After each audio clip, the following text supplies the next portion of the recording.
Hello, magandang gabi sa inyong lahat. So shoutout 'no, shoutout muna tayo. Marami akong utang na shoutout yata ngayon. Aha. So, shoutout Ma'am Hana Hombre, Sir Ivan Flores Vlogs, PCCP Tech, hello. Ma'am Evelyn, hello. Sabi niya hanggang dito sa Marilao, Bulacan, grabe lang ang bugso ng hangin. Buti naman. Buti hindi masyadong malakas 'no? Tama lang. Ako nga nakikipag-bargaining na sa Diyos nun, eh. Sabi kong gano'n, "Sige baha, iti-take ko na yung baha, pero maliit lang ha, 'wag lang yung malakas ng hangin kasi nag-aalala ako dun sa bubong ko, eh." Kasi gastos na naman 'yan, eh. Yung baha puwede mong i-mop yun, eh, 'di ba? Anyway, mabait pa rin si God at hindi masyadong, malupit yung bagyo na dumaan. So, Sir Drummer Tales, hello. Santa Maria, Bulacan daw siya. Si Sir GDXDS, hello. Diba? Sir Domingo Arador, Ma'am Sel Adnarim, hello, shoutout po. Sir Patrick, sorry pala, Ma'am Patricia Dakanay, hello po. Jeffrey D. Guzman, hello sir. Sir Joban Gamyao, shoutout si Ma'am Rezin Ruelan. Mail pala, sorry, mail, Sir Rezin Ruelan. Paano kasi naman, sir, yung ano mo, yung purple yung profile mo? Sir Bonnie, hello. Mhm. Ma'am or Sir JLC Sassy, hello. Humpy Dumpy, hello po. Sir Noy Vlog, hello. Sir Marivic Vargas, hello. Mhm.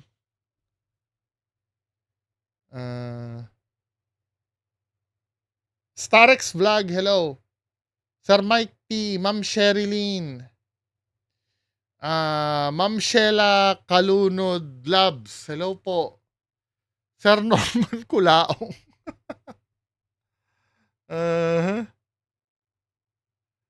Sir Mike Kulangot SD, hello. From San Diego, California. Salamat po. Ma'am Clary Genus, hello. Ma'am Clary, syempre, makakalimutan ba kita? Isa ka sa nagko-comment sa akin. Ma'am Angelica Canino, hello. Sir Ranmes, Sir Travis Herrera, Ma'am Jocelyn Tolentino Celones, Ma'am Vivian Fernandez, Ma'am Remedios Rojeda, o Ma'am Remy Ojeda watching from Las Vegas. Hello ma'am sa Las Vegas. Kamusta po kayo? What the F, hello.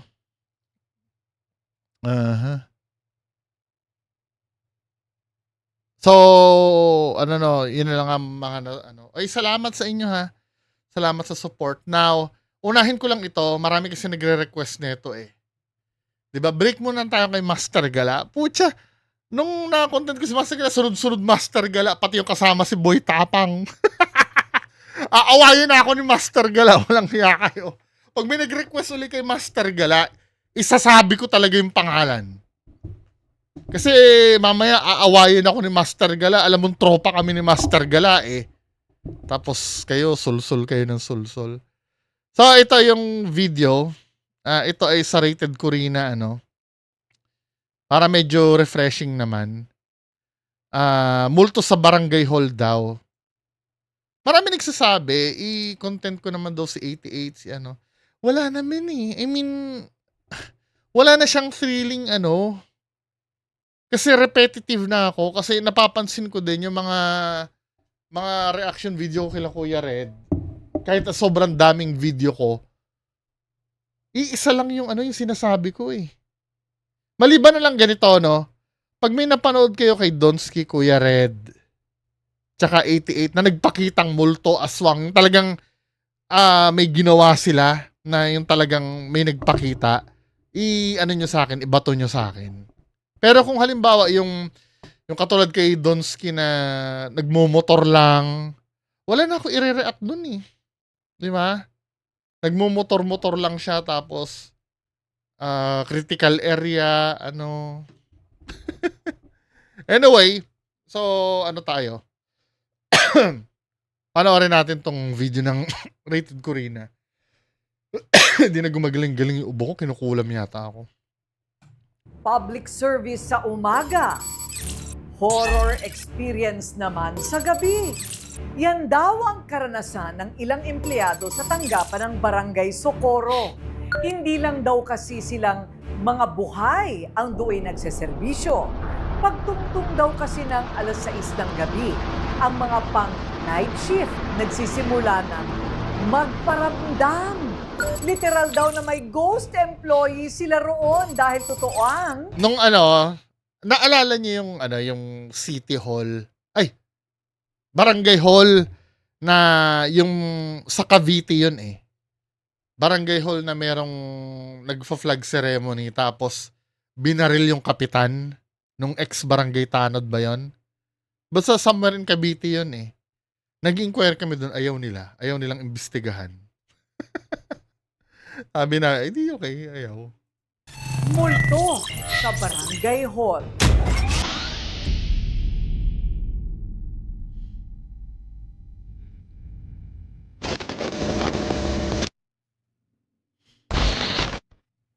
Forward natin doon sa mismong ano na. Araw-araw. Ang Quezon ganito, City. Jam-pack sa... Uy, Barangay Socorro, Quezon City. Malapit kay Solja. Tingnan nga namin makapwede. taong humihingi ng tulong at happy to serve naman ang mga empleyadong gustong magbigay ng serbisyo sa kapwa nila kabarangay. Ito ang opisina ng barangay sa Socorro, Cubao, Quezon City.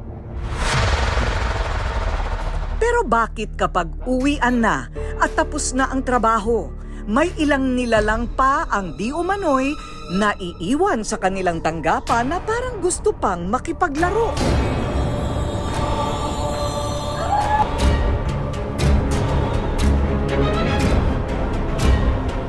Forward natin. Nagsisimula ng rumonda at pagpakita ay ang pagdamig kung totoo bang may multo daw sa barangay hall na ito?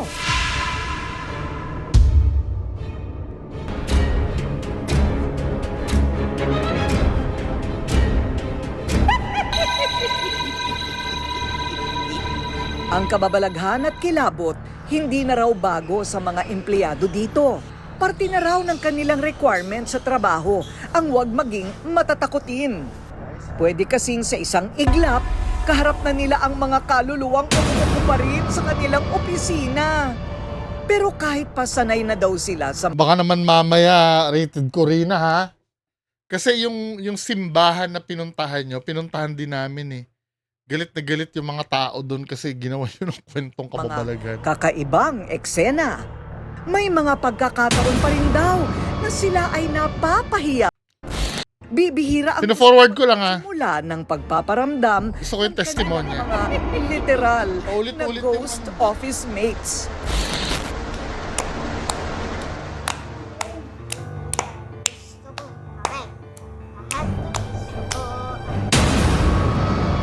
Sa loob ng 7 taon, si Tita Baby ang pinakakota sa mga kwentong kababalaghan sa kanilang barangay hall. Utility worker o tagalinis ng tanggapan. Wait. Siya ba yung nagre-reenact sa sarili niya? Utility worker o tagalinis Kasi pag siya ang nagre-reenact sa sarili niya, medyo red flag sa akin eh. tanggapan ng Parang katulad nung yung massage parlor na kinontent ng Rated Corina, ganito din. toka niya sa araw-araw. Bukas raw ang kanyang third eye. Madalas hindi lang daw malikmata, kundi magpapakita ang mga multo talaga doon. Dahil minsan, mas trip daw kasi ng ilan ang pakikipag-eye to eye ng matagalan. Nung unang pasok namin dito, 2019, marami na akong nararamdaman dito. May mga bata na naglalaro, nandito sila nananayaw balahibo ko. Hindi nila tanggap yung sarili nila. Kwento pa ni Tita Baby, ang paboritong libangan ng mga multo doon ay gayahin ang kanyang itsura. Doppelganger. Pero na bakit ginita ako na Kanyang itsura. may nakikita ako na katulad din natin na tao, pero ibang klase sila. Sabi ko nga, bakit ganun na bakit ginagaya nila ako? Dahil dito, muntik na raw siyang madisgrasya at maging isa na rin kaluluwa. Kaya nakikiusap ako sa kanila na huwag nyo na lang akong gayahin. Kung gayahin nyo man ako, huwag nyo lang akong saktan. Ang kaopisina ni Tita Baby na si Jersey, natutulala pa rin tuwing naaalala ang karanasang pakikipaglaro ng multo sa kanya.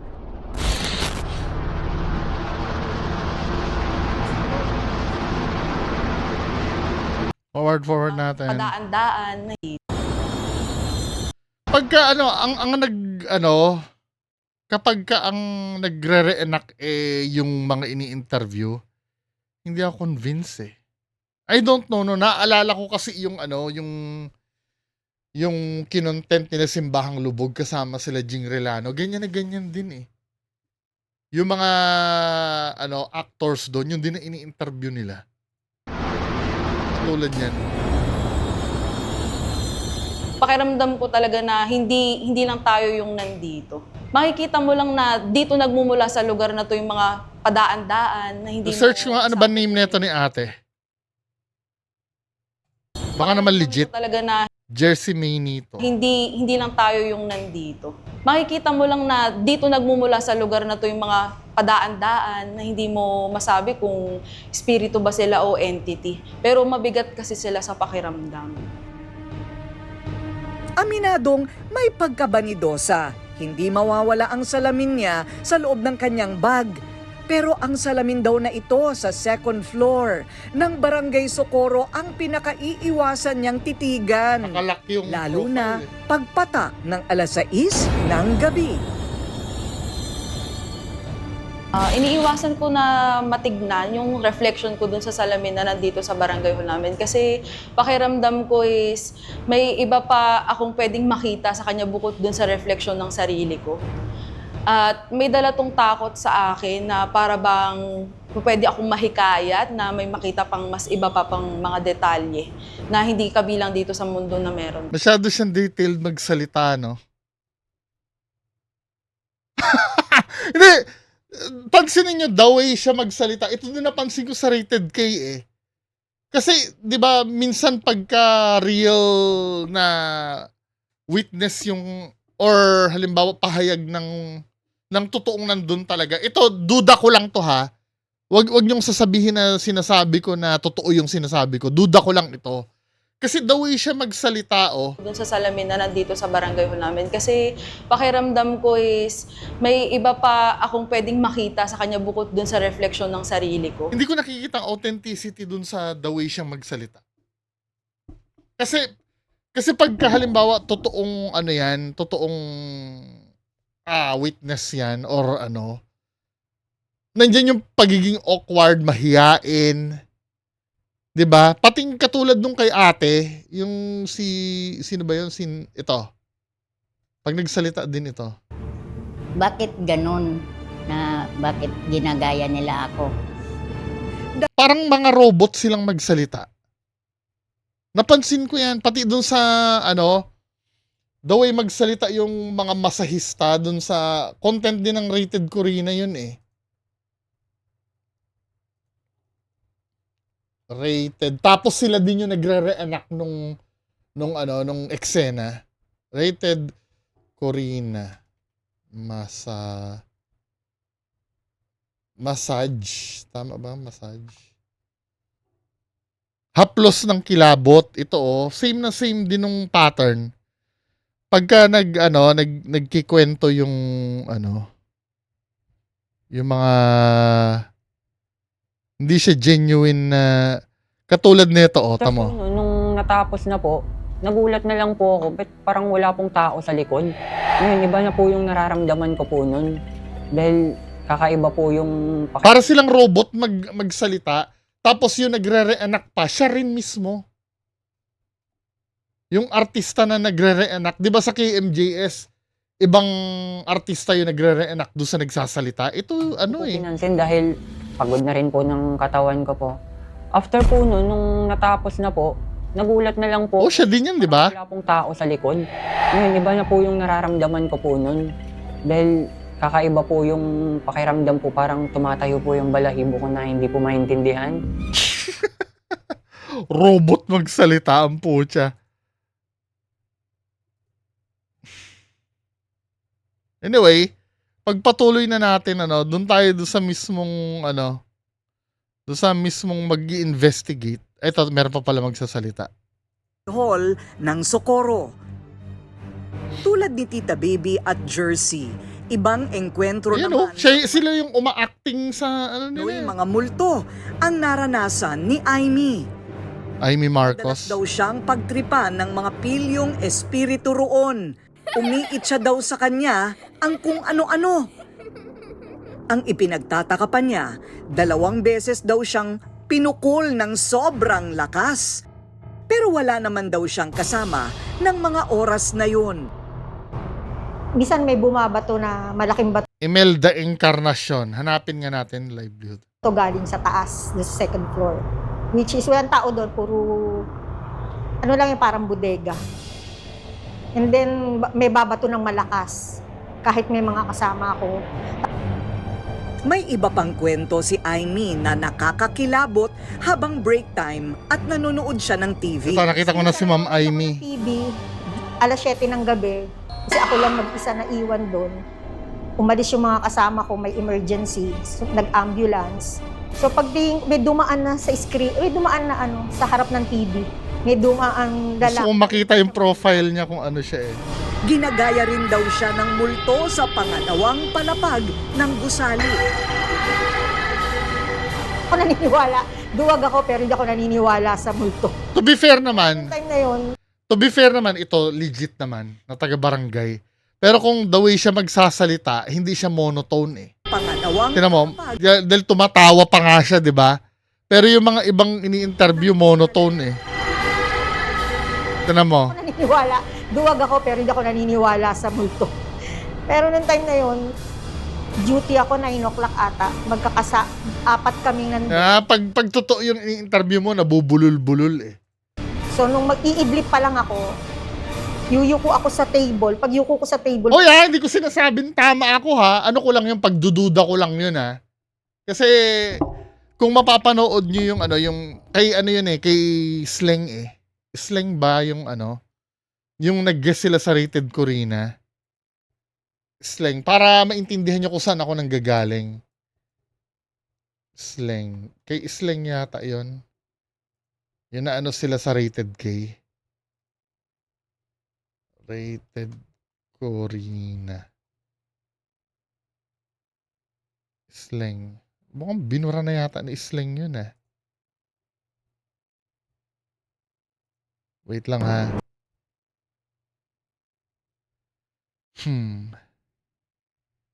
Sleng. Doon sa...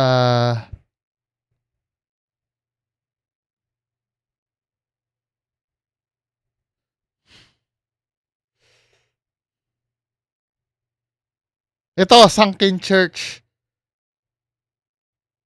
Ay, hindi. Sila ito. Yung, gusto ko yung mukhang binura na nila. Yung sa Rated Corina. Pero may content ako doon mga men ha. Ilalagay ko na lang yung link. Nakita doon kung paano turuan sumagot yung yung sumagot yung kasama nila. Tinuturuan sumagot sa interview. Kaya medyo ako doon eh.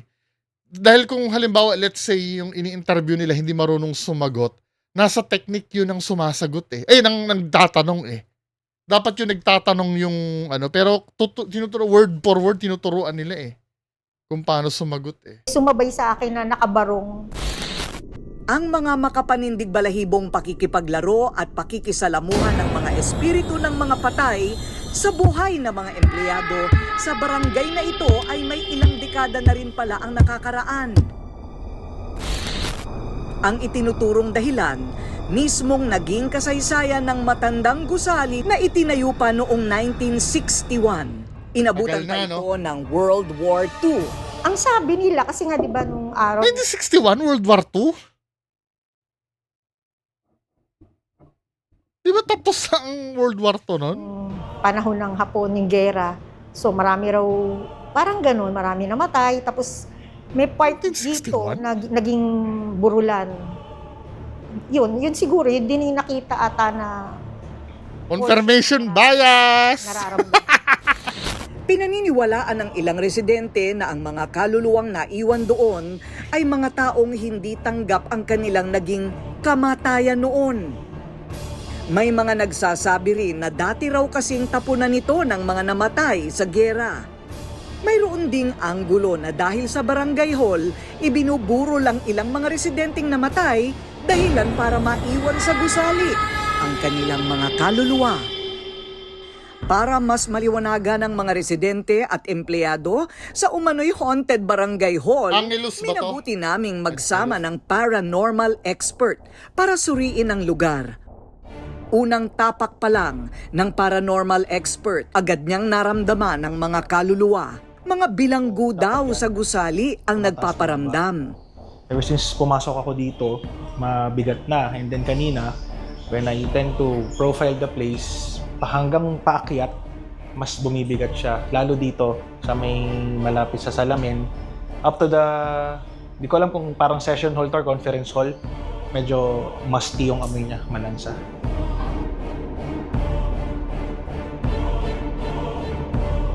Ang salamin naman daw na kinatatakutan sa second floor ang nagsisilbing portal sa pagitan ng mga sumakabilang buhay at ng mga buhay pa. Kasi naman kinikwento nyo na. Dapat hayaan nyo munang mag-reading yung paranormal expert, di ba?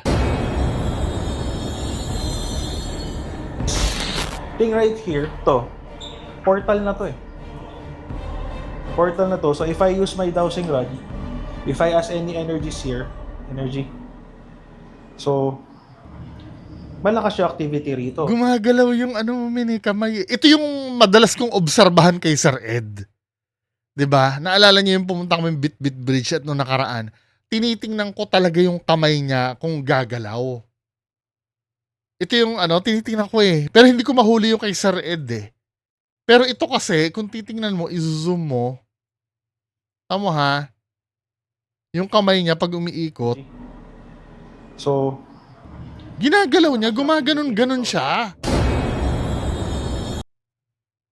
Di ba? Pero hindi ko sinasabing sinasadya niya yon kasi ako sa sarili ko nung hawak ko yung dowsing rod na yan, skeptic din ako eh. Sa totoo lang. Kahit ako mismo.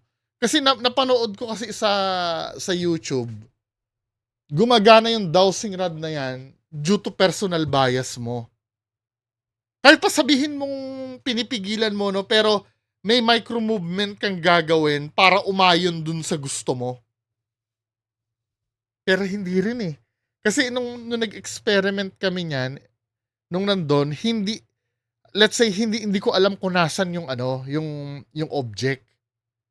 Tapos tinuturo pa rin eh. Ewan ko pero partially sa akin, partially true na may personal bias pa rin eh. Kahit pa sa isip mo, hindi ko gagalawin. Pero deep inside of you, gusto mong ituro yung dowsing rod na yun doon sa dapat niya ituro. Bigla siyang gagalaw eh. Na basta, yun ang nafe-feel ko. Di ba?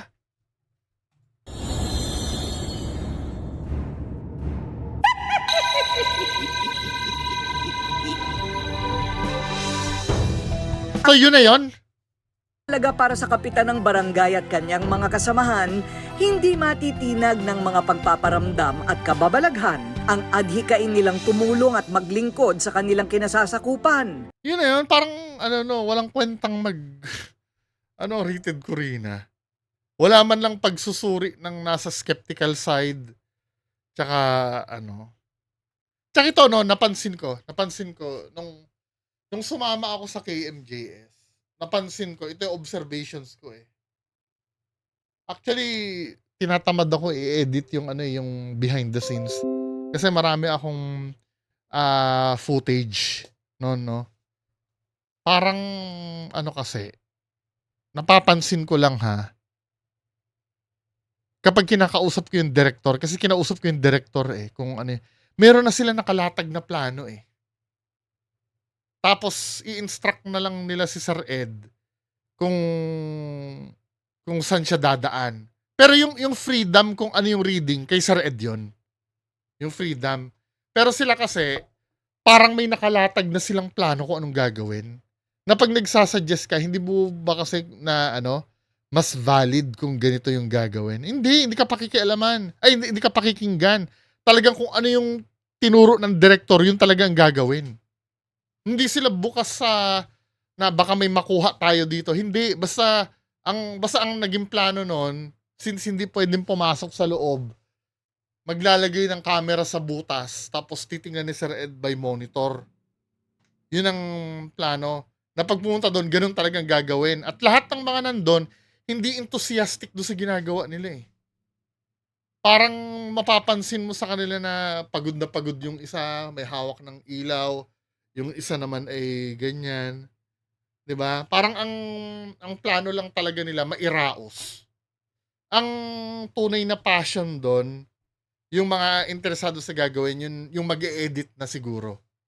Kasi doon sa nag-e-edit, doon na nagkakaroon ng mayroong naka-capture na boses ng multo, may bulong, 'di ba? Yun lang naman, 'di ba? Pero let's see, no? Anyway, yan lang po muna pag-uusapan natin. Magandang gabi sa inyong lahat, mga kababayan ko. Bye-bye.